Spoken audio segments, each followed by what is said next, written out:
Hey, what's up, everybody? You know who it is, Anthony Velvet Hall, and I want to welcome each and every one of you to my very first edition of THESPIANWERX. That's right, THESPIANWERX. When I first started this, the idea behind it was to just kind of have actors involved, but I realized that the world is a stage, but not everything on the world stage is movie related. Some of it is sports, some is politics, some is professional wrestling, some is other stuff. So everybody has a role they play in their respective world. All right, so right now I have somebody that I grew up watching, a guy I love, man, a guy I love talking to, a guy I think the world of, and for him to be my very first guest, it's an honor to bring him on. So right now I'm gonna bring this guy on, and I'm gonna give him the introduction that he truly deserves. Okay? All right, ladies and gentlemen, I want to give you a bird's eye view. This man right here, a man who has one of the most legendary gimmicks in all of professional wrestling, man.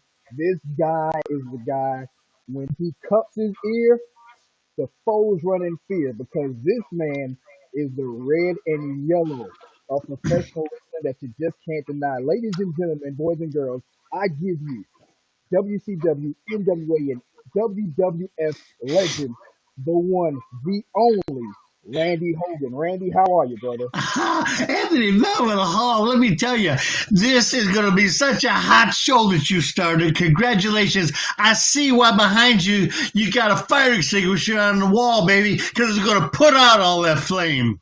Absolutely, man. And anybody that knows you knows that you are bringing the heat, man. I have watched, Ah, man. I grew up watching you, man. I love the gimmick. I love Randy Hogan, man. And I did kind of some research on you and everything, and I'll get to some of that later on. But I just want to jump right into the interview, man. How are you feeling today, brother? brother, if I was any better, they'd be calling me Randy Velvet Hall. That's what they would call me, brother. I'm That's good. I'm good. Like I said, about the 2nd of September, I had an ankle replacement. right. Now they used to just fuse them. Now they replace them like a knee with a whole new. The only person that I can find that ever had it done was Superfly Snuka. I Right. can't even find any friends that had it done. So, anyways, the part now that I really don't even need a brace, and it's just a matter of building up all the muscles. And I'm gonna take some tips from you, brother, on a lot of atrophy going on, in the thighs and everything else for laying on my butt for about 3 months. So. Other than that, it's great, man. The virus is staying away from my family, knock on wood, and it's 80 degrees and semi-sunshine. What could be wrong? And I Absolutely. am on the soon-to-be #1 podcast in the whole world. I feel it. That's what I'm talking about, man. That's what I'm talking about. Gotta It's let going it, to man. happen. I'm somebody who, was in the business, and I still wrestle semi-professional, kind of like semi-retired in a sense. You are somebody who was trained by the Oaks brothers. Am I correct? Absolutely. Jerry and Ted. More Ted than Jerry. Jerry, Okay. I got started. Jerry started out. Jerry had a gym, and Jerry got me started and everything. Long story short, we were learning to do leapfrogs, and I came down on my ankle and twisted it the wrong way. That's what screwed my ankle up. So 35 years later, I just now got it fixed. But well, when that happened, Jerry's brother Ted opened up a wrestling school. Jerry used to do it in his aerobics room behind his gym that he owned. So we learned to take bumps. Mat wrestle learned to do everything to start out on just a small little gym mat on a cement floor. So believe me, you learn real quick how to bump correctly because that's got no give. It's not like first time I got in the ring, it was like a water bed, gives a little bit, but cement doesn't. So it was good training to learn the hard way. Um, Anyways, brother Ted opened up a school in the same town, and he had a ring and everything. So first time in my life I stepped foot in a ring, had tears in my eyes. Because I've been a fan for 30 years at the time, Right. and that's where all the training started. And they were very old school. Old school training was they start out beating your brains out for a month or so, and if you come back for more, then they'll train you. But if you wimp out or you cry or you whine or anything like that, They want nothing to do with you, and you're out of it. So a little different right now. It was that way even once you start wrestling. When I started doing NWA and WCW, um, the big boys, and I'm talking about the Wahoo McDaniels of the world and that. Yeah, you don't whine or cry. If you get hurt, you get chopped, you get slapped, you get something broke, you go up, you thank them for the match. That was it. That was old school, old school respect. Nowadays, somebody, strains a finger or something, they're making $1 million paycheck and sitting home for 3 months healing. So, no respect for that. In the old days, you take a two by four or a chair to the head, and you laid it in. You smacked the guy in the head with a chair. Now you got to slap him across the back, and it might sting a little bit, and then it's just old school versus new school, brother. Yeah. When I started training, my very first time training in the ring, I trained in the backyard, but I knew I needed more. So what I did, I traveled and started training with Bill DeMott. And the first time he trained us, he actually had a part of a Gold's Gym that was sectioned off for MMA. Yeah, And there was nothing on the floor but mats. And so we rolled around. He didn't get a ring for us to train in until about like 2 months later. And it was a yeah. box. And those hmm things were stiff. Those things were stiff, man. They have no give. And I was The getting old boxing rings, boy. You're right. Nothing at all. absolutely. I was getting slammed and picking guys up and slamming them. And then when we finally did get a ring, he loosened the ropes. So we had to just do mat work. But after a while, if you train in a boxing ring or like, training on the concrete and stuff, a wrestling ring is pretty much it's kind of easy to deal with. Now, I don't say that to anybody that's watching to think that just because we get slammed or anything that wrestling doesn't hurt and that the slams don't take an effect on you because Oh, they do. yeah. Absolutely. So, you trained, and I know that in the late '80s is when you went to the NWA and were working under the Jim Crockett promotion. Now, Yeah, I think it was like 86-ish or something like that. right, absolutely. Now, the thing about that is, I looked it up, and according to some sources, your very first match, I guess televised match, was a six-man match against Ivan Koloff and the Powers of Pain, if I'm not mistaken.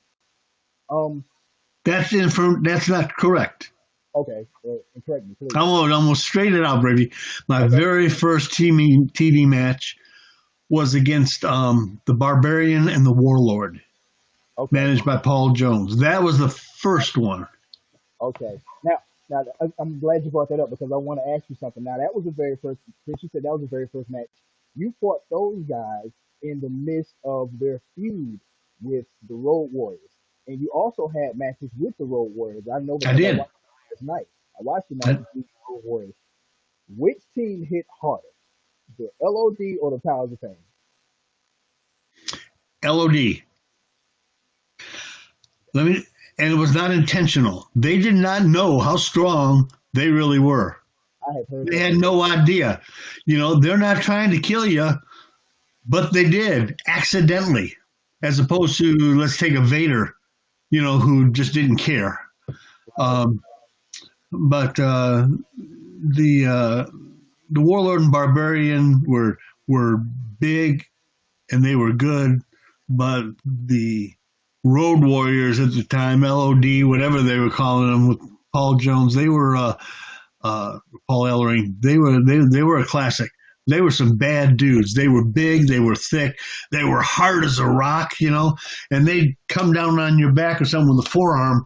You think you're getting hit with a telephone pole or something, but Wow. they didn't mean it, And it's good because they they respected us for what we did.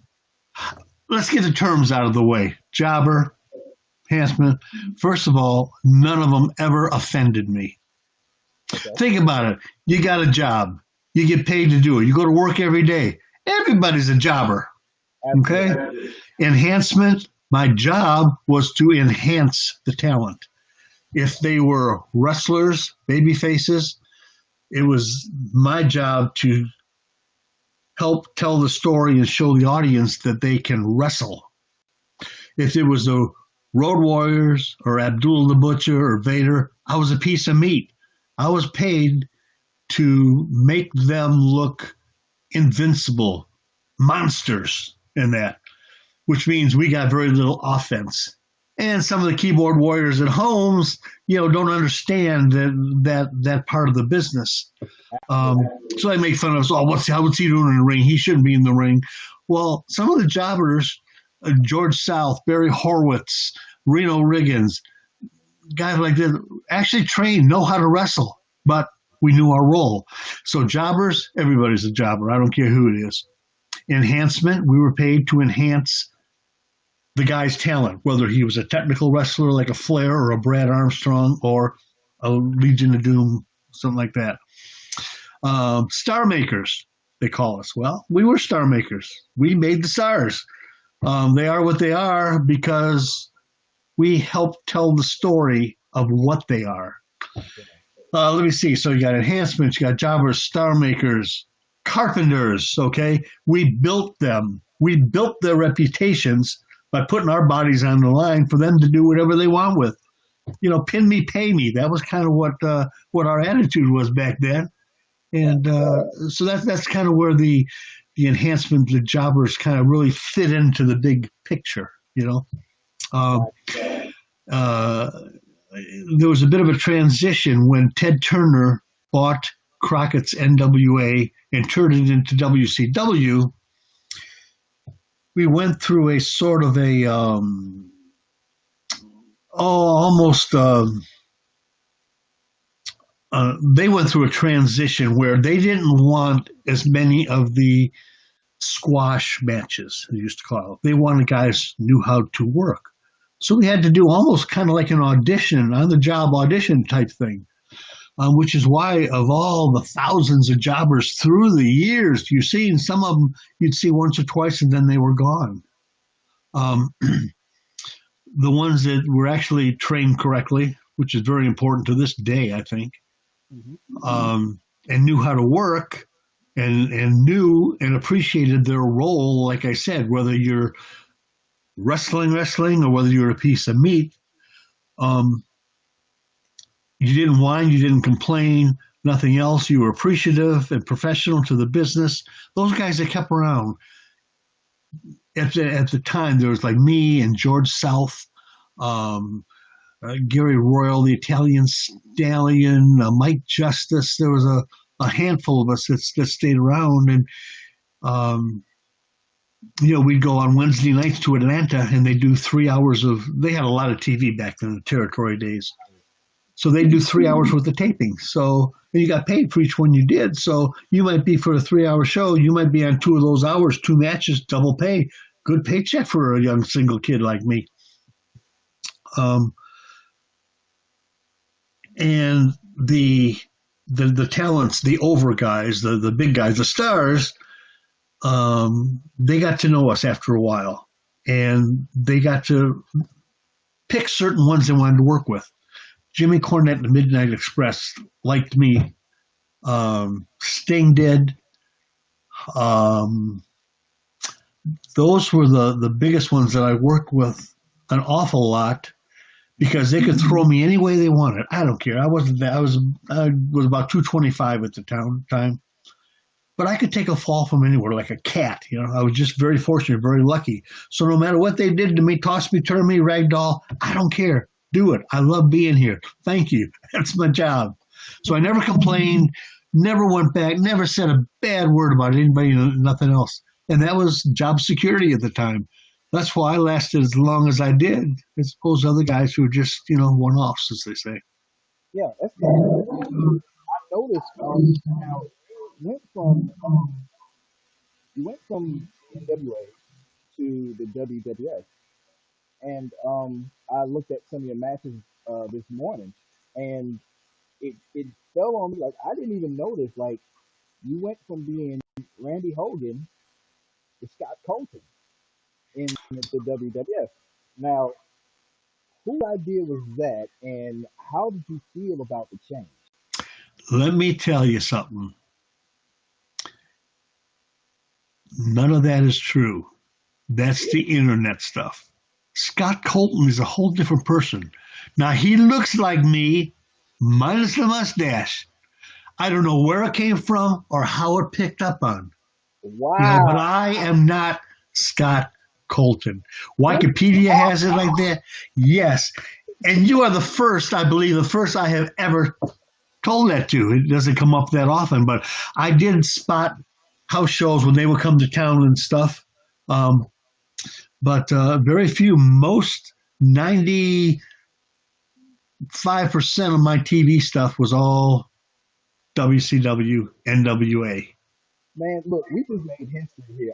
You made history. Scott Colton has got hair just like mine, except it's not as long. You know, he wasn't as pretty as me. Okay, he didn't have a mustache or nothing, but he was about the same size. He was about the same jobber's position, whatever else, and it was pretty visible. But people assumed because it looked like me, it was me, but it wasn't. That is yeah. You are the first. You are the first. A groundbreaker, baby. I'm happy to have him debunk this professional wrestling mystery. So this can be a reference point to anybody. Randy Hogan and Scott Colton are not the same person. Nah, we never even met. Awesome. Anything. Man. You know, and that's why it's so important what you're doing here with a podcast and getting real wrestlers in there like yourself that have been there and can really tell the truth to them keyboard warriors that believe everything they read and don't have a clue. So, and you know what? That kind of leads into my next question. When I asked you about Ivan Koloff and the Powers of Pain, yeah, I want to ask you about Ivan Koloff because Ivan Koloff is one of the very few retired WWE World Champions who's not in the Hall of Fame. And considering the history that he made in WWE, for those who don't know, Ivan Koloff ended the single longest WWE World Championship title reign in history when he defeated Bruno Sammartino. The fact that he is not in the WWE Hall of Fame, to me, is a slap in the face to his legacy. Now, I know that history is written by the victors, but I think it's really unfair that people don't really have that his name isn't, screamed in halls everywhere. Because this guy was the third ever WWE World Champion of all time. Yes. So, could you please tell our fans if you have any stories about Ivan Koloff at all? Please feel free to tell. I shared a locker room with Ivan quite a bit and had some nice, just personal talks with him. He is probably one of the sweetest men, human beings that I've ever met, certainly in the business. Everybody called him Uncle Ivan for a reason. He's everybody's uncle. He was just a sweet man. He is the way that every man should grow into. You know, some people grow up grumpy and mad at the world and everything else when they get old, and some people grow old gracefully and very grandparentish, Ivan was one of those. The older he got, the more loved he was, I mean, he lived in Charlotte. They think he was from somewhere in Russia or whatever else. Sweet, sweet man. And as far as the Hall of Fame, the WWE Hall of Fame, it's not a Hall of Fame. I mean, I think everybody knows that now. It's politics. There's a lot of big names in Hall of Fames that never got there, never will. A lot of it is because Vince didn't like him. There were some lawsuits going on, with certain wrestlers and for different things. And Koloff is in that. Of course, Chris Benoit, he's another one. Just not going to make it, But unfortunately, the demons got him. But as far as his ring accomplishments, man, he was short. He was great. Yeah, he really was. Yeah. So, him, Koloff,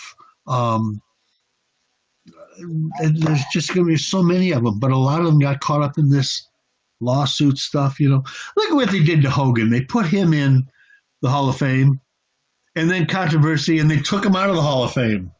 Then all of a sudden, a few years back, they put him back in, So it just a sham. They'll put a David Arquette or a Liberace or Donald Trump in the Hall of Fame, but guys like Ivan Koloff, they just ignore. So no rhyme or reason to it. But Ivan Koloff was the sweetest man and one of the most highly respected men of the business that you're ever going to come across. I have never, ever heard a bad word about him. Another one? Kevin Sullivan. I've never heard a bad word about Kevin Sullivan. Again, who was one of my favorites when I was up there too. So there was three guys that I got pretty close to. Kevin was one of them. And that came out of respect in the ring. You know, he used to work the gorilla position. He had the monitor and he had the headphones on in the locker room, and he'd say, you know, Hogan to the ring, Hogan, you're up, or Hogan this, Hogan that, and that was it.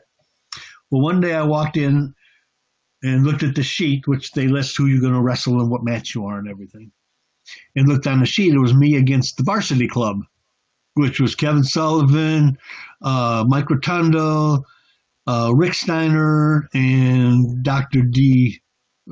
Dr. Death, Steve Williams. So anyways, I was in there, and it was Rotunda and Kevin.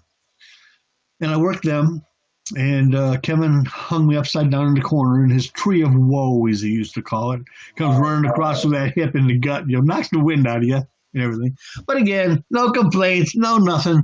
Went back. And just from that match of working with him and doing what I'm supposed to do in that, all of a sudden he started calling me Randy. Now, this is nothing to most people, but when they go, Hogan, go, and all of a sudden here's Kevin Sutherland calling you by your first name, actually conversing with you. You know, I sat next to him on a bus. We used to do TV, and we'd leave from the hotel, and they'd shuttle us bus over to Disney Studios when they were WCW was taping over there.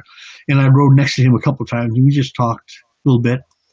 But again, Kevin was just wonderful, but it just turned the corner and made me feel kind of accepted when here's Kevin Sullivan actually talking to me like a real person.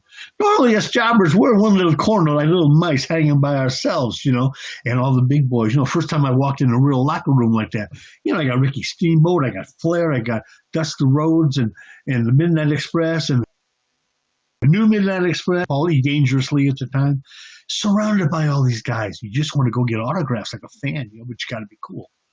So to see all these guys and then to finally feel accepted, and a lot of guys didn't, but 3 wrestlers made me feel like part of the gang. Kevin, for that reason, which I just talked to Kevin on another show about 2 weeks ago. Okay. I called and talked to him. Wonderful. Jimmy Cornette was another one. Now, people think his mouth runs wild and everything else, but he's very knowledgeable, very old school, very outspoken, but he's funny. He was the same on TV back in the 80s, back in his day, as he was off stage. I mean, he's just a character. But again, I worked well with the Midnight Express, and because of that, I was accepted in their little group. I mean, they would all talk to me like a real person, you know? Right. Again, made my day. But the biggest one, 2 big compliments to me, or influences, was Terry Funk. Terry Funk was the only big name, walked across the locker room, come to every one of us little jobbers, looked you right in the eye, stuck his hand out and said, "My name's Terry Funk. What's your name? I am so glad to meet you." And he was sincere, looking you right in the eye, face to face. My God, Terry Funk, one of the greatest of all time. You know, look, wanting to know my name, happy to meet me. Oh, you talk about a humbling experience. It really was. So those 3, Funk, Sullivan, and Cornette, were the 3 guys that really made you feel comfortable. Sting was nice when he got to know you a little bit. At first, he was just business. Then he talked to you a little bit, not much. Luger loved Luger from beginning to end. Luger liked nobody and loved nobody but himself. So that's kind of the story on Lex Luger. Vader was another one. You know, there's a lot of stories out there about Vader hurting guys and everything. Unfortunately, that was true. I mean, he was big and he was strong. And I don't think he intentionally tried to hurt anybody, myself included, or a kid whose back he broke. But he just didn't care. That was his problem. He didn't care. We were just a piece of meat, you know, get out of the way. Where, like I said, the Road Warriors, they were stiff as a board. You know, they beat you to death too. But they didn't know how strong they were. They didn't do it on purpose. They actually cared. So that's the difference in some of these strong, tough guys. Yeah. Uh, Old school mentality, Yeah. Abdullah the Butcher won. Abdullah the Butcher. I worked him, man. He stood on me. He beat me with a belt. He beat me to death with a kendo stick. It was a 3-hour taping in Birmingham, Alabama. And I was on the first hour against him. Third hour, I was against Hacksaw Butch Reed. And he got me up in a bear hug. And I was watching it the next week on TV. And you could still see the welt marks all across my back from where Abdullah whipped me. Like a dog. So, again, knowing my role, being professional, after the match, back to the locker room. Thank you for the match. He's sitting there at a desk with his feet up on the desk and smoking a cigar. He says, "You okay?" I says, "Yeah." I says, but that opened the door. I said, "Yeah, but Jubal beat me to death with that kendo stick." He looks at me and says, "It's good for the business, son." And I thought about that, and it was years later that clicked, especially in the old days. When you're 3 or 4 feet away from a fan and you're going to hit somebody, you're not going to pull that punch. You're not going to miss or nothing. If you're going to hit somebody with a chair or something, you're not going to pull. You're going to whack them. You're going to hit them. It's good for the business. That's what it was. Making the fans believe. Okay, that's what working is. Working the crowd, making them believe the story that's to be told, whether this guy is an animal, or to feel sorry for him or whatever it is. But that's it. It's good for the business. And that's true. And he wasn't being smart or nothing else. It's good for the business. And I carried that. And that's true right to today. How many times, even on TV now, oh my God, do you see him miss punches by that far? How many finishing maneuvers do they kick out of? How many tables do they go through and still get up to kick it 2? Undertaker doing a tombstone, kicking out of 2, reversing Ric Flair's figure 4. The old days, that didn't happen. Try something like that to Wahoo McDaniel, he'll chop you to death. Man, that man was tough. But that's some of the old school, new school differences. Right, exactly. Because I remember Nelson Frazier, who wrestled as Mabel and King Mabel. Yep.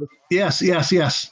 When his last, in probably the last few years of his life, I was on a show with him in Fort Valley, Georgia, and he was working as part of the main event in the tag team match. And so I went out there, and one thing I've always done is I've always found a veteran, a well-traveled veteran in any locker room that I've been in, and I hope that either they watch my match or ask them to watch my match to critique me so I can get better. So when I was working, I went out there and I worked my match, and I forgot whether I won or lost or whatever. At the end of the day, the goal was to entertain. But I came back to the locker room. He's the first person I found, and I said, "Did you watch my match?" He said, "Yeah." And I said, "How was it?" And he told me straight up, he was like, "You can work, but you got to you got to put a little more English on your punches." He told me that, and ever since then, I've been knocking the crap out of people. Not putting them, but when there's like a reasonable distance between me, my opponent, and the fans, I gotta wallop you. I know how to hit you in a place that where it's safe, but I gotta make some contact. I can't be swinging and missing. You know what I'm saying? Because it's good for the business, baby. And the closer you are to the camera, the closer you are to the fan, the more you got to wallop it in. And again, that's what they get paid for. Again, old school. You get hit, you get bruised, you break a knuckle or something, big deal. That's what you get paid for. Nowadays, they twist the pinky and they're making $1 million paycheck sitting home for 3 months whining about it. I don't get it. Yeah. What do you think an old school Abdullah or Legion of Doom or Wahoo McDaniel, again, who was one of the tough guys, or Haku, what do you think they do to this Orange Cassidy dude? He just wants to slip his hands down into his pants. Is that not an embarrassment for a guy they're putting over on television? Oh, my God. The Young Bucks. The Young Bucks now, they can go, they can jump, they're fast in that. But what do they weigh? $150 a pound? 150 pounds. How can they be devastating? I would love Cassidy against one of the Andersons because they were known to pick a body part and destroy it. Absolutely. What about wrestling then? With his hands in his pockets? Man, his arm would look like linguini. I'm serious. I could just His next match, he'd have them hands in casts, and they'd never fit in his pocket again. And that would be Yeah, Gene and Ole were mean. They were mean, especially Ole. He's just a mean person in real life, you know. oh But tough as nail. And Arn is, of course, you know, they're not related, but Arn is just as sweet as can be to this day. But yeah. my goodness, how the guys get away with and make the money they make today. You know, I just don't get it. All these little guys, like you can walk down the street in the old days, the Sheik, Dick the Bruiser, whatever, they were wrestlers. You knew, man, these guys were something. They were wrestlers or something when they walked into a bar or a grocery store. You got the Young Bucks and the Cassidys and all these guys walking in. They're just like your next door neighbor. They don't look like wrestlers anymore. Thank They don't you. wrestle anymore. You know, Well, they go out in the gym. I don't know. They're probably on the elliptical with the spandex girls all day, and that's about all they do in the gym. You know, um, I don't know, and I'm not a big fan of AEW or NXT. I'll tell you why. okay. They all look the same. They all do the same moves. They all do 10 or 12 monkey spots, okay, with no. We were taught, old school, that every move you make should have a reason, should have a purpose. You know, Right. Flair would work on the knee, and eventually by the end, the knee is worked out, and he puts a figure four on. That's it. You know, you said the Andersons, they would work on a body part. You know, maybe an arm bar and a hammerlock or something. We're going to wear that arm down, and then eventually, you know, you're going to tap out or something. There is none of that anymore. So you got guys jumping through tables and everything else, like I said, and breaking out of everybody else's. Well, there are no finishers anymore, but what should be a finisher? How many times do you see Jeff Hardy go for that twist of fate, and he misses it 9 out of 10 times? You know, nobody takes it. It's not a seller anymore. It's just so frustrating, and no storylines anymore. And there's no. Tell me if I'm wrong. I don't see anybody in any of the associations. I don't see the next big thing, to quote a phrase. I don't see one guy coming up like a Hulk Hogan, a Ric Flair, a Harley Race, a Bruno Sammartino, a Buddy Rogers, a Gorgeous George. I don't see anybody coming up to the top of that pyramid that's going to set the wrestling world on fire and be a household name to my kids. You are absolutely right. And the reason I think you're right is because it's something that you just touched on with NXT. Now, I like NXT and AEW in spurts. And the only reason why is because like they do some innovative stuff. I do not like the fact that people will spend 5 minutes and give each other finisher after finisher after finisher and kick out. And then in the match with like a fireman's carry or a Death Valley drop. You know, this guy has flipped 50 times off the rope and landed on the guy's midsection and he kicks out at 2.9. But one of the things I think that really hurts the business, because you were saying that you don't see any of these guys coming up, like any of the next big things coming up. Everybody in NXT is manufactured the same way. They are, Cookie cutter stuff. yeah, they're physical discipline and appearance and things of that nature, but for the most part, everybody there is the same. In the territorial days, you had guys in certain regions that wrestled certain ways and looked a certain way. And because of that, it was easier to go out and find the next big thing because everybody was different. And then you could place your bets on, well, will the business thrive with this guy from Montana, or will this guy from Florida actually be the one? Or maybe it's this guy from Chicago. Well, who knows? This big, small guy from Texas will probably do it. Every Yeah. region had somebody who had something different to offer. And you Yep. put everything in one pot and give them all the same ingredients, and you pretty much get the same thing. So I totally agree with you when you say Yeah. that there are not a lot of people in the business right now who you can see as being the next big thing. And I was going to ask you, what do you think is the biggest difference between the business now and the business then? But I think you just answered that question by speaking on it. There's no stars, man. There's no stories. There's no long-term storylines.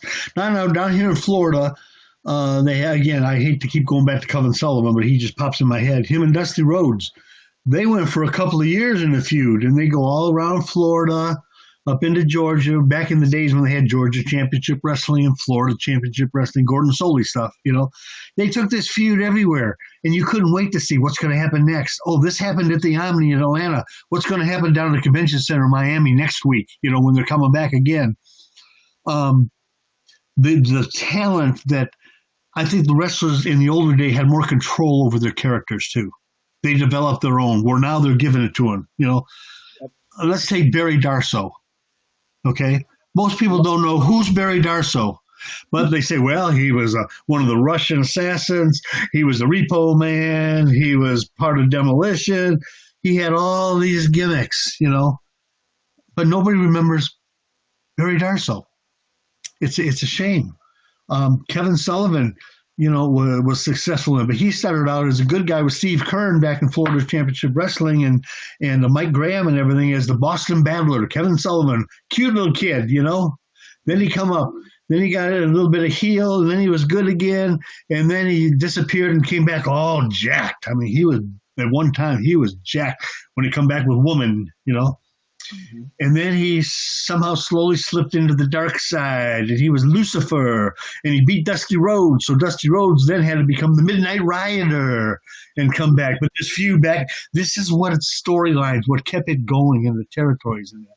But Kevin, and then the Taskmaster and everything else, and chewing on the beetle nut on the seventh step of the temple, with the Buddha Dean and all this kind of stuff. Those were characters. Right now, I think, in my opinion, the number one character out there is the Fiend. Yes. Bray Wyatt. He started as Husky Harris as nothing. He started on Tough Enough, I think, was in that. Even he had the pedigree, being Rotunda's son and the Mulligan clan and that. This Fiend, man, all of a sudden, out of nowhere, Bray Wyatt was bad enough when he come out with a lantern and that swinging and that. That was pretty cool. And then he morphed into the Fiend. Now they're turning into a little bit of a comic with the Funhouse and that, The thing is, he's getting over it because, he'll be doing that stupid stuff. And then all of a sudden, he turns into the Fiend look on his face. Right. I hope they don't turn him into a comic and bury him, because that is right now the number one hope of a gimmick that actually could last and go on and have people talking about years to come. Yeah, I really like the Fiend. And for one reason, I am a huge Michael Thunder fan. I have always loved. What a talent! Smooth in the ring. Yeah, I will tell anybody that if you want to learn how to do a textbook bump, watch a Michael Thunder match. Yep. He bumps he bumps the way you should bump. Even when he was IRS, and I liked him when he was IRS only because I knew he was Michael Thunder. It kind of ticked me off when people like, oh, the Pac-Man, IRS, and all that kind of stuff. I'm like, do you know who this guy is? This is Michael. Isn't it a shame that stupid gimmick is the one that he's tagged with, as opposed to when he started out as Mike Rotunda and he teamed with Barry Windham for a lot of years, even before they got buried up in New York. And then he was part of the Varsity Club and Mike Rotunda, and then all of a sudden he's IRS with his goofy glasses and a briefcase, and that's what they want to see. He's at conventions once in a while. I'll run across him, and he's got that IRS stuff on. Yeah, I love Michael Thunder, man. I've always liked his work. Very good textbook wrestler, man. I was a fan of him during his NWA TV title reign when he was part of the Varsity Club. Very big fan of his, man. He had that long reign when he and Rick Steiner had that match at the Chi-Town Rumble and at the Starcade. Man, I was always a huge fan of Michael. Yep. To him, when I first started wrestling, I was wearing singlets. It's because of the Rotundo influence. Yeah. Now, I will ask you this. You talked about conventions and things of that nature, so you do have fan interaction. What has to be the craziest fan interaction you've ever had at a convention or somewhere else? I haven't had any crazy ones. I'm still looking forward to that first crazy one, I'm in awe of a lot of things. I'm very, very humbled, okay, that after not being visible at all for 25 years or so, all of a sudden I get a call, hey, you want to do a convention? I says, what are you talking about?